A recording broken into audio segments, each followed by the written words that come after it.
Untuk malam hari ini kita akan membahas tentang surah Ali Imran ayat 191 mengenai masalah zikir. Zikir yang manakah yang bisa dilakukan dalam kondisi apapun. Saya ulang, kita diperintahkan zikir, zikir yang manakah yang bisa dilakukan walaupun kondisi kita dalam keadaan hadas, baik hadas kecil maupun hadas besar. Bahkan seorang wanita dalam keadaan haid pun lah ini boleh, tapi zikir yang mana? Bapak Ibu hadirin jamaah rahimakumullah, sebelum kita masuk dalam pembahasan, kita harus paham terlebih dahulu tentang zikir. Az-zikru,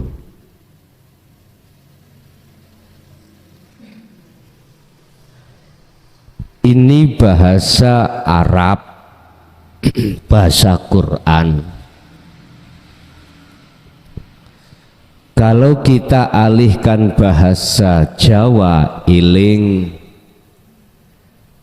bahasa Indonesia adalah ingat. Ingat, apa harus baca ingat, ingat, ingat gitu? Bukan. Kita kalau mandang dari sisi syariat, zikiriku harus diucap, la ilaha illallah afdalu dzikri fa'lam annahu la ilaha, lah gitu toh. Ini enggak boleh. Jenengan dalam keadaan hadas besar, lebih-lebih seorang wanita hadas haid enggak boleh. Dan atau zikir yang diucapkan di dalam hati, Allah. Ini ulama khilaf, ada yang boleh, ada yang tidak. Khilaf. Tapi dalam ayat lain Allah katakan, ketika kau menyeru terhadapku, serulah aku dengan rahasia.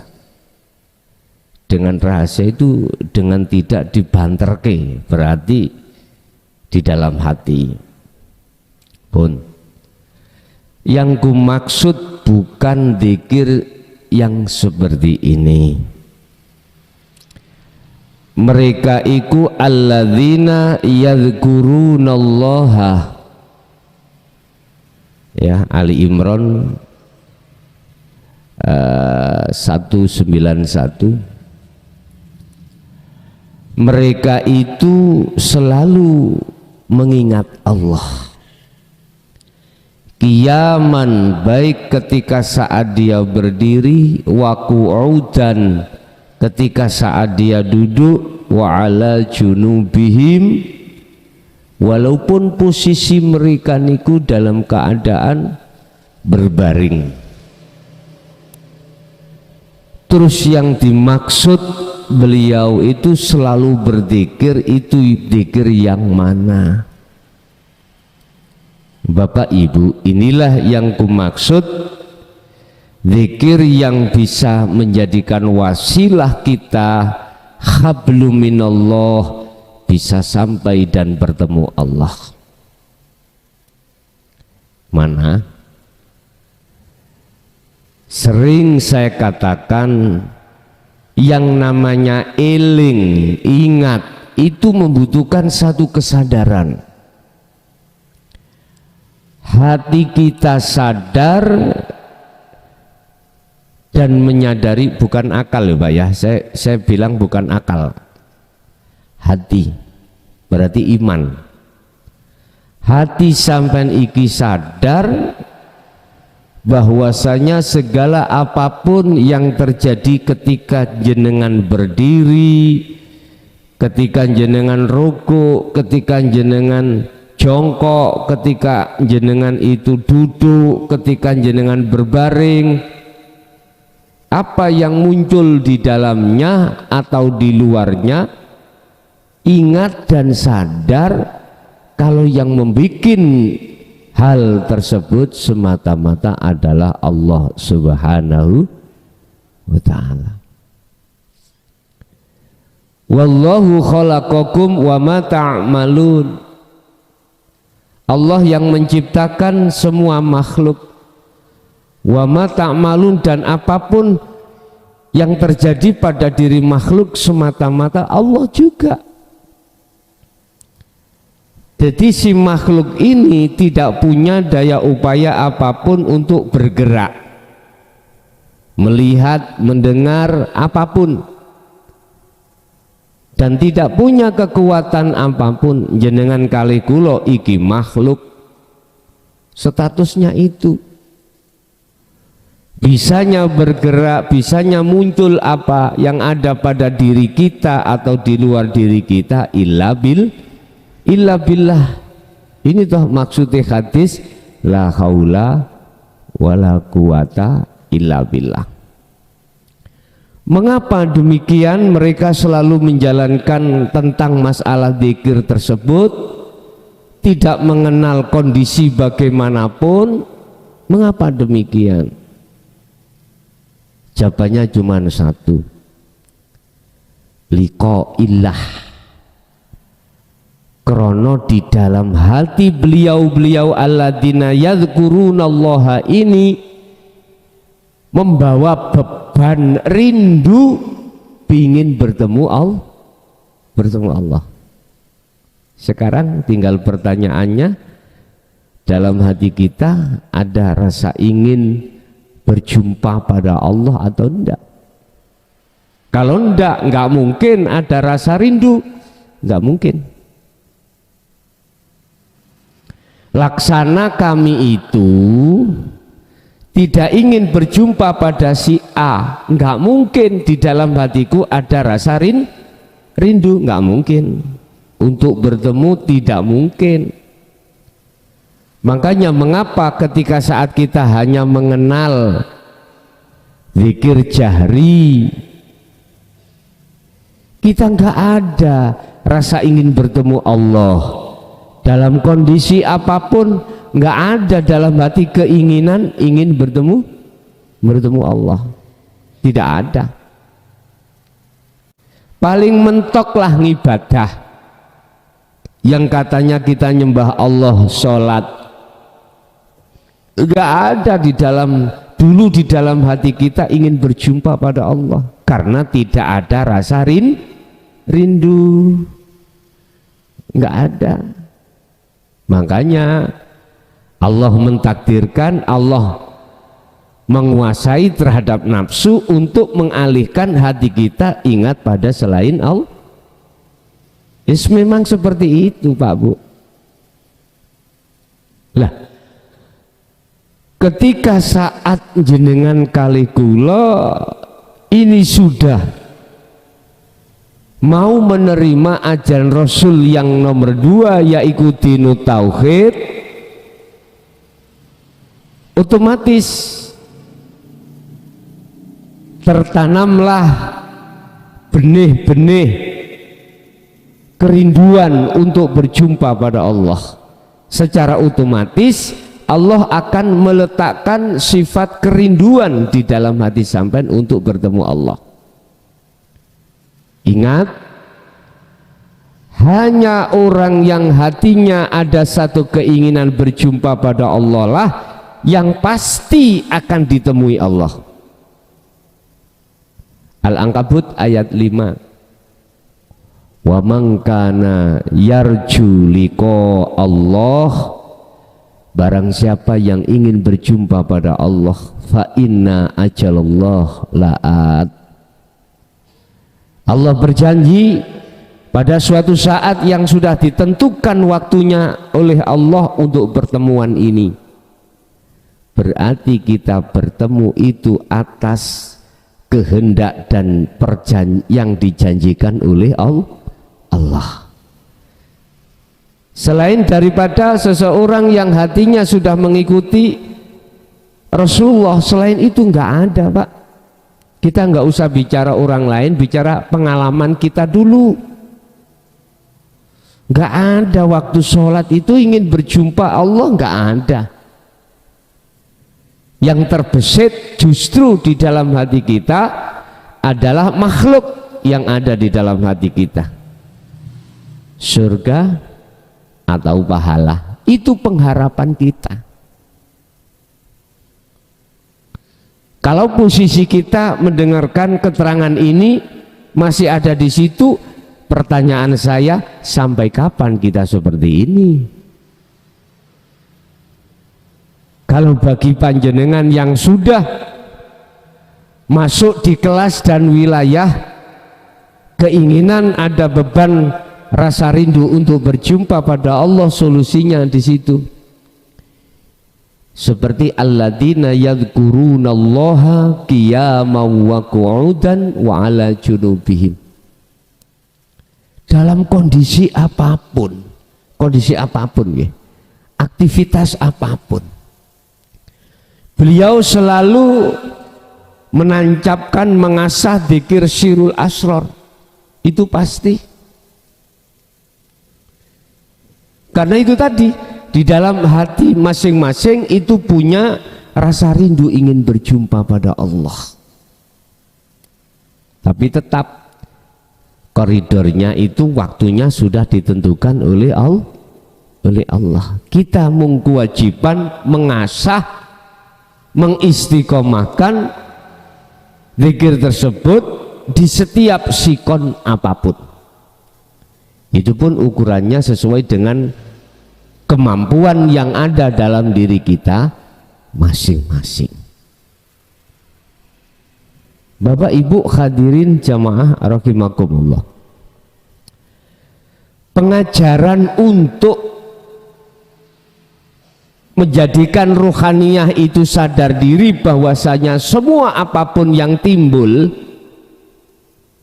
dari diri kita maupun di luar diri kita orang lain, ini terkesan memang sejak dulu ditutup-tutupi.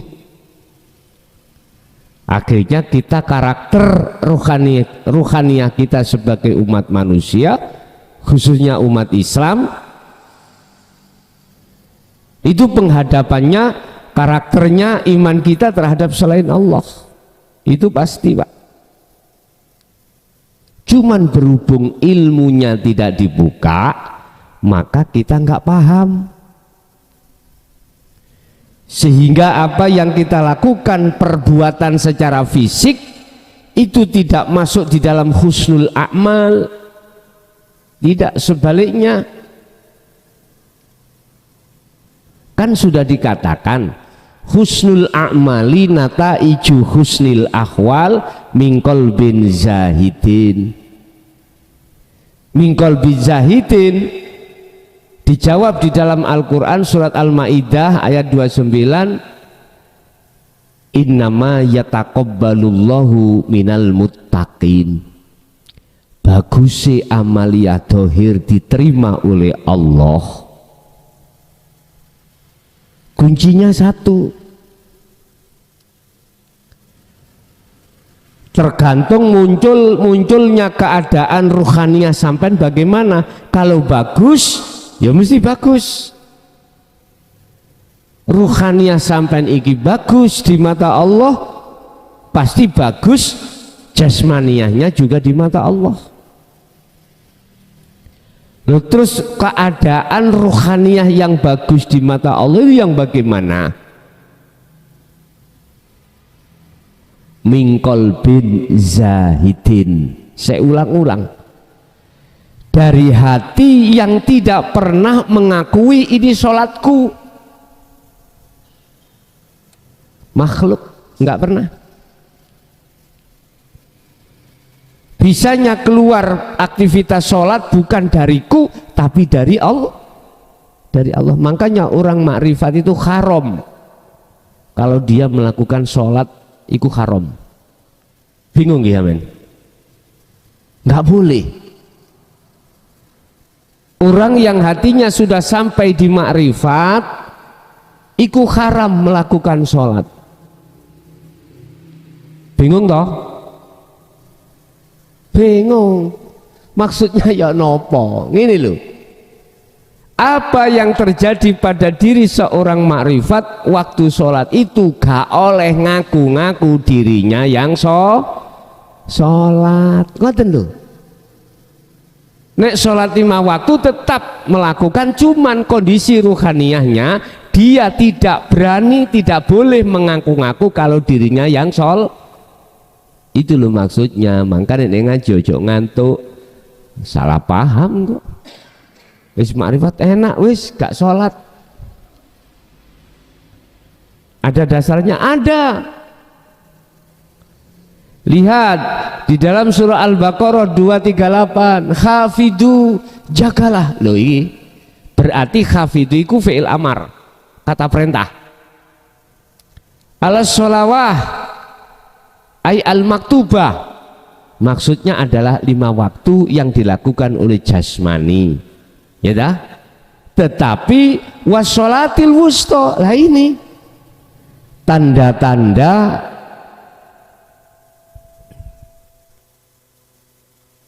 kalau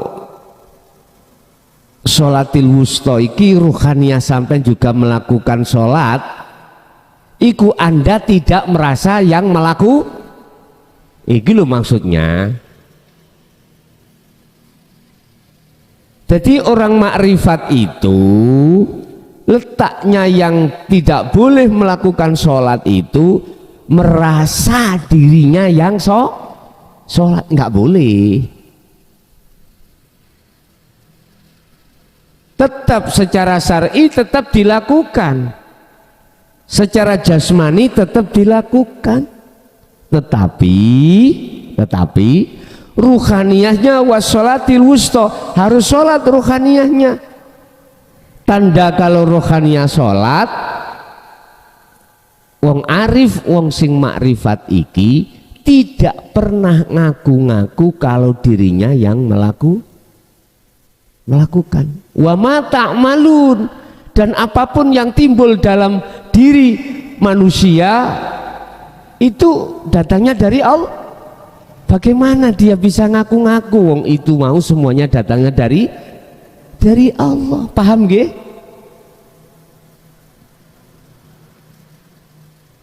Si nek dereng paham ya duren cangkokan, leren rokokan, ngoten lho. Nyantai mawon, ngaji iki nyantai mawon. Gak usah sepaneng-sepaneng. Wis. Pun kula olahi melih. Oke. Lewat ayat Allahu khalaqakum. Kita kan makhluk, Pak ya. Sing nyiptakno jenenge Khalik yaiku Gusti Allah. Oke. Berarti kita kan asalnya tidak ada. Kalau tidak ada berarti kita tidak punya daya upaya apapun. Nggak boleh punya hak untuk bisa ngene, bisa gitu, bisa sholat, bisa zakat, bisa puasa, bisa haji dan apapun. Asalnya kan tidak ada. Lagi itu. Wa ma ta'malun, dan apapun yang timbul di dalam si A, si B, si C, apapun, ngertilah kau bahwasanya itu juga dari Allah. Hadisnya ya jelas, la haula wala quwata illa billah. Tinggal kita ngetrapne iku bagaimana, tinggal kita memfungsikan ayat dan hadis itu bagaimana? Lah inilah dibutuhkan namanya zikir.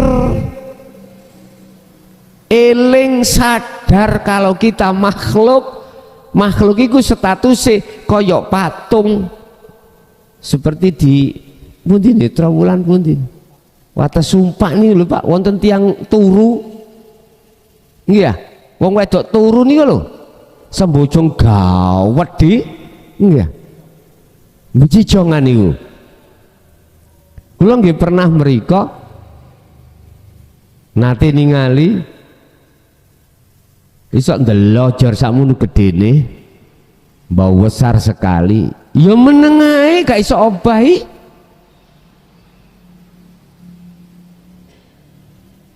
kita ajak bicara ya nggak bisa jawab nggak bisa. Inilah ada kisah sejarah bapakipun orang tuaipun ayahanda Nabiullah Ibrahim ahli pemahat bikin patung bikin berhala bahkan berhala-berhala yang ada di istana itu Raja Namrud itu bikinan ayahanda Nabi Ibrahim. Loh, Nabi Ibrahim anak itu tukang gawe berhala itu dipilih Allah jadi nabi dan rasul. Lah terus singkat cerita Nabi Ibrahim menyadarkan terhadap kaumnya termasuk Raja Namrud supaya tidak menyembah berhala karena berhala itu sifatnya tidak bisa memberikan apapun manfaat la yadurru wala yanfa'uh tidak bisa mendatangkan madarat bahaya pun juga tidak bisa mendatangkan manfaat. Jadi sebetulnya makhluk kita semuanya itu seperti itu. Bila mana bisa mendatangkan manfaat, misalnya guru kita bisa mulang akhirnya paham. Loh, itu semuanya sebetulnya datangnya dari Allah. Dari Allah. Makanya ayatnya dikatakan wa yatafakkaruna fi khalqis samawati wal ardh. Pikiran angen-angenen ben kuwi atimu sadar dan eling bahwasanya semua apa yang timbul dari semua makhluk itu adalah dari Allah. Dari Allah. Inilah yang dimaksud zikir itu di situ, Pak. Makanya mengapa saya sering memfungsikan sirul asrar itu harus saya selalu bawa ketika saat menerangkan bab apa mesti sirul asrar itu saya tekankan. Itulah zikir yang sebenarnya. Dan saya pun tidak mengatakan salah ketika kita mengucapkan la ilaha illallah itu bukan zikir, enggak. Lihat sudut pandang mawon. Kalau sudut pandang secara syariat dan thariqah jahri siri itu zikir. Cuman kalau saya tarik dari sisi hakikat aslinya, zikir itu tidak seperti itu. Ada satu kesadaran hati bahwasanya semua apapun yang tampil dan muncul baik di dalam maupun di luar diri kita, kita itu ingat, kita itu sadar kalau itu dari Allah. Dari Allah. Kalau hati mau jatuh di wilayah ini, Pak, nggak ada. Bentrok nggak ada. Istilah bahasa hasud nggak ada. Bahasa riak pun tidak ada. Apalagi takabur. Bebas sudah. Nggak ada. Bapak Ibu hadirin jamaah rahimakumullah. Mengapa di situ dikatakan wa yatafakkaruna? Jenengan iku ben dikongkon mikir angen-angen atine. Munculnya satu kesadaran bahwasanya semua itu semata-mata karena Allah. Kalau sudah di sini maka tinggal kita mengasah terus sampai ke ainul basyirah, sampai pada dimana kita itu sudah lepas keakuan diri kita. Kalau keakuan diri kita sudah lepas, maka disitulah masuk dalam satu iman atau satu tauhid yang murni. Apa? Inni wajjahtu wajhiya lilladzi fataras samawati wal ardo. Jadi bertemu itu bukan perkarane ada dua. Maksud makrifat itu bukan perkarane ada dua roh bertemu Allah, bukan. Itu kan dari satu sisi pandangan muraqabah memang seperti itu, tapi kalau sudah masuk di ranah ahad, di ranah musyahadah, itu fanae sudah gak berlakunya kita sebagai makhluk. Inilah yang dimaksud innani anallah la ilaha illa ana. Yang muncul di dalam orang-orang makrifat hatinya itu keakuannya Allah, bukan keakuannya siman tadi sebab digerakkan Allah. Tidak. Dalam pandangan orang makrifat itu makhluk itu sudah tiada, sudah gak fungsi, sudah gak fungsi. Jadi yang berfungsi hanyalah akunya Allah. Ini Pak, inilah yang kumaksud ahad itu di situ. La ilaha illa ana, tidak ada Tuhan yang wajib disembah illa ana, kecuali saya. Jadi ketika jenengan iki sholat jasmani ini, ruhania sampean wis gak ngaku jenengan ada, wis gak fungsi. Jadi yang terjadi di dalam hati sampean keakuannya Allah, bukan keakuannya siapa-siapa sudah. Nah, disinilah rentannya gesekan dengan hukum syariah, sehingga golongan-golongan syariah mengatakan itu ajaran yang sesat. Ini sehingga ditutupi oleh Allah biar tidak ada secara fisik gesekan atau situasi yang tidak kondusif. Cukup hanya ada di dalam hatimu, jangan dikeluarkan. Ini sudah akad, sudah. Kalau kita bicara akad musyahadah ya seperti ini.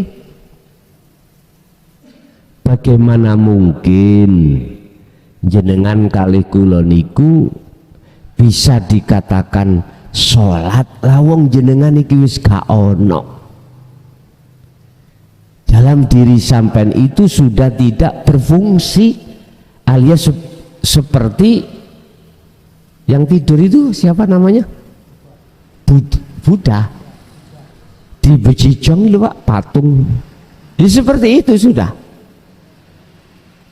Berarti manfaat itu datangnya dari Allah, mudarat itu datangnya hanya juga dari Allah. Bun. Rabbana ma khalaqta hadza batilan. Duh Gusti, jenengan nyiptakake perkara apa iku kabeh iku manfaat. Gak ada yang tidak manfaat. Artinya apa Pak?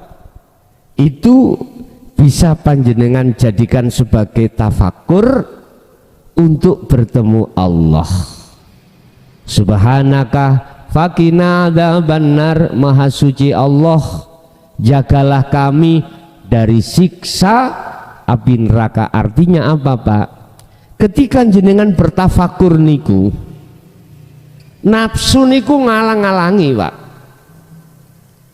Nafsu tidak akan ridho terhadap anak putu Adam jikalau kembali kepada Allah, imannya pada Allah nggak akan ridho.